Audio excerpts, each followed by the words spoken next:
Working in the small baby unit is, for one, very rewarding. It can be very, difficult at times. It is a intensive care unit. These babies are often some of the most critical ones that we have on the unit.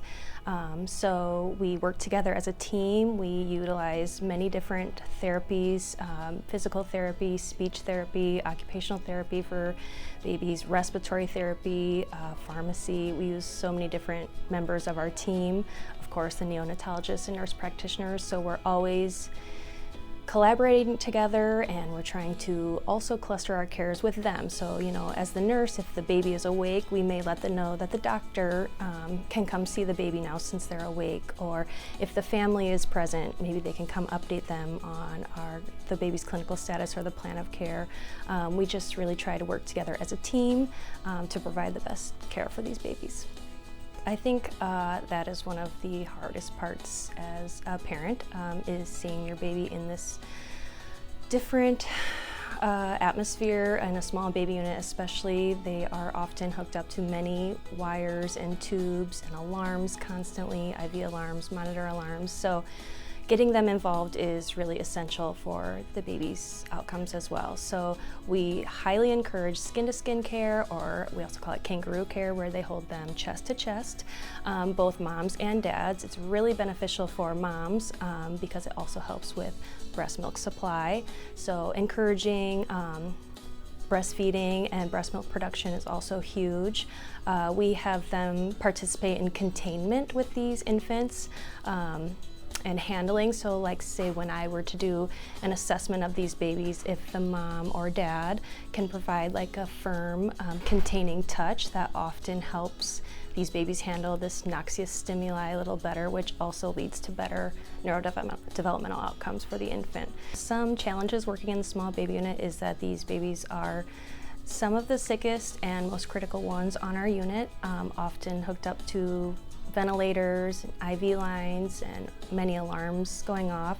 The parents are stressed because of it, very on edge, which kind of is an overall stressful environment for all of us. We do many things in the small baby unit to protect their their sensory reception and to enhance their neurodevelopmental outcomes. So we decrease the noise level. So we always try to keep alarms at the lowest level, talking at a minimum, shift to shift report. We try to have, not right at the bedside, but right outside the door maybe.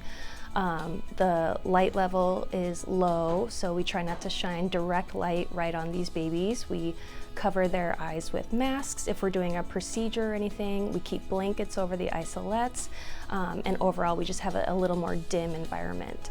Even some things such as as simple as the doors closing, they close slower and they do not make like a latching sound, or we only have traffic come in one way through the small baby unit, so that we're limiting the amount of doors opening and closing. Handling, we do minimal or try to do like hands-off care, minimal handling or containment. So instead of doing diaper changes super frequently, we may do them a little less frequent. Also vital signs, and we really try to just get in there maybe when we need to provide cares. And if the infant is showing signs of stress, then we pause or we come back to something later. So we really take the cues off of the infant.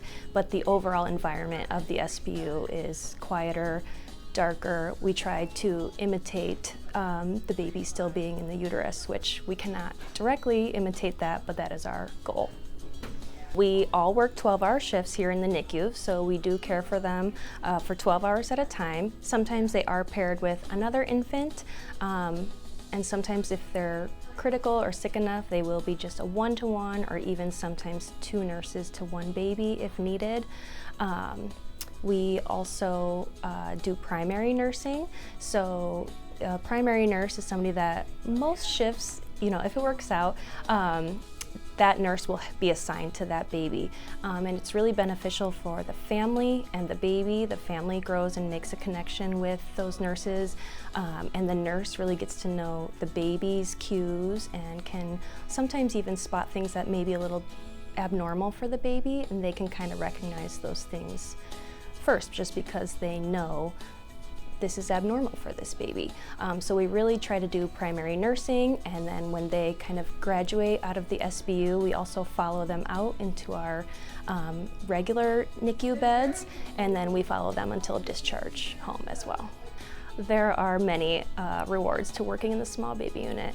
I can remember clearly getting babies out to hold for the first time with their mother. I feel like the mom is so emotional and just so happy to finally get to hold her baby, and it may have been hours or even days since the baby has been born, and that's the first time she really has gotten to hold and snuggle her baby and feel a little bit of normalcy, when this is definitely an abnormal experience and something that nobody wants or expects to happen, to be in the NICU alone, let alone extremely premature infant in the small baby unit. I was 25 weeks and 3 days, and Sterling was born first at 1:11 a.m. and he was 1 pound and 15 ounces.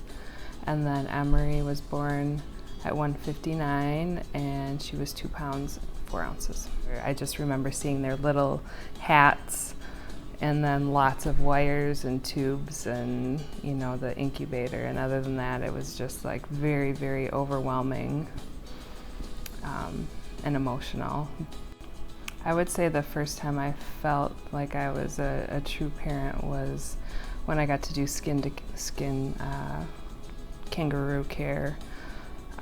It was with Emery first, my daughter, and then Sterling second. And just, I think until that point it didn't feel real, and just being able to sit and have that skin to skin contact. It was 5 days after they were born that they were finally able, you know, stable enough to be held.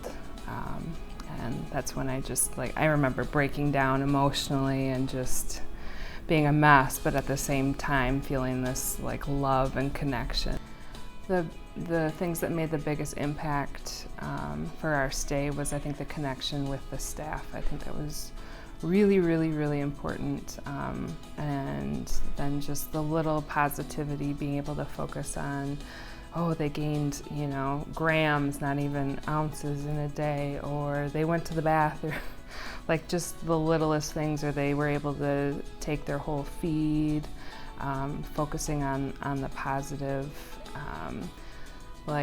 and the nurses maybe bringing the nicer chair for us to sit in, because we were going to be there for, you know, to be able to hold 2 babies. Like those little gestures went like a long, long way.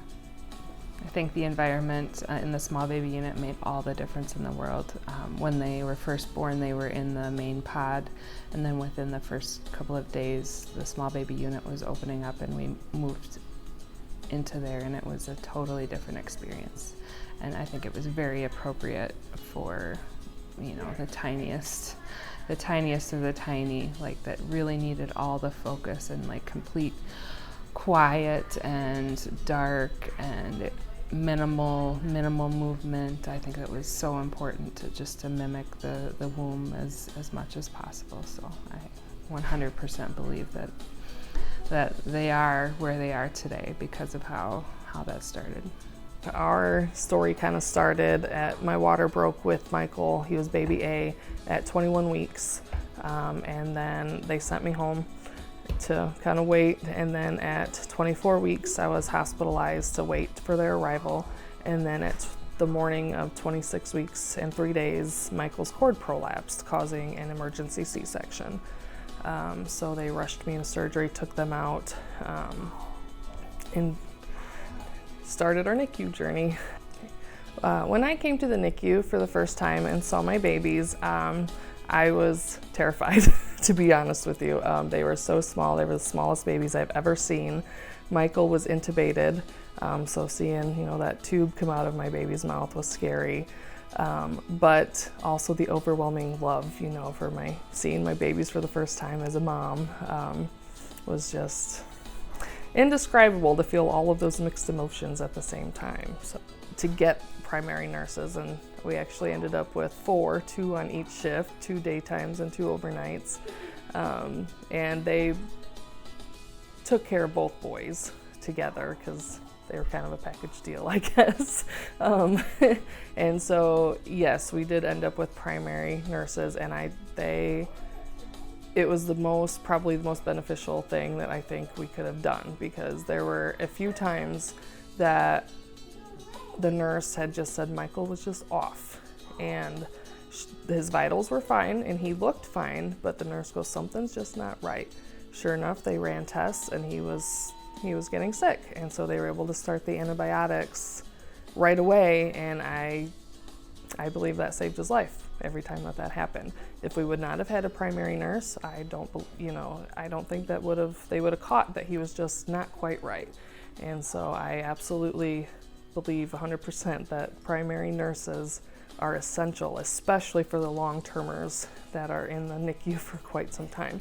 So what was really helpful for me when my babies were in the NICU was the Angel Eye cameras, because when I couldn't be here, that was amazing to just pop on and be able to see them and check on them. That was great.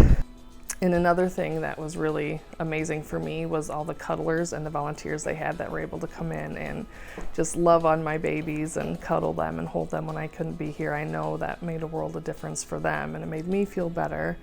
Along with having nurses and the doctors that, they had my back. I knew they were in my corner for my children, and Michael was a very at his own pace kind of kid. He did not follow the rules. Michael was on Michael's time, and to have nurses and doctors that understood that and respected that was life-changing for Michael. And so it made us feel like we were in the right place. I knew that they had his best interests and they didn't rush him, and because of that, they helped him thrive to be the little boy he is today.